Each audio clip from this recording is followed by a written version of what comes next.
Storybox Audio.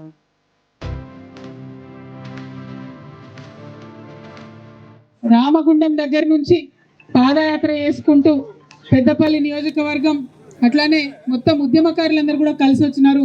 మీ స్ఫూర్తికి ధన్యవాదాలు తెలియజేస్తా ఉన్నాం. ఆనాడు మనం తెలంగాణ ఉద్యమంలో పాటలు పాడుకున్నాం. తలాపున పారుతోంది గోదారి, మన బతుకు ఎడారి అన్నటువంటి పాటలు పాడుకున్నాం. అటువంటి పాటల నుంచి మళ్ళీ సస్యశ్యామలమైనటువంటి గోదావరిని చూసినాం. ఆ గోదావరి నది నుండి ప్రతి ఊర్లో ఉన్నటువంటి చెరువును కూడా నింపుకున్నాం. ప్రతి ఇంటికి మంచినీటిని ఇచ్చుకున్నాం. హైదరాబాద్ మహానగరం వరకు ఆ నీరు పోవాలని సంకల్పం మనం చేసుకున్నాం. ఒక పక్క కుట్ర చేసి కాళేశ్వరం నీళ్లు తెలంగాణ ప్రజలకు రావద్దని. అంటే నిజంగా కాంగ్రెస్ అధికార దాహం ఎట్లా అంటే ఎన్నికలు అయిపోయినాయి, మీరు గెలిచిరు, ముఖ్యమంత్రులైనరు, మంత్రులైనరు, ఎమ్మెల్యేలైనరు, కానీ ఇప్పుడు కూడా పొలాలు ఎండబెట్టడం మాత్రం నిజంగా ఎంత కుట్రనో మీరు ఆలోచన చేయాలి.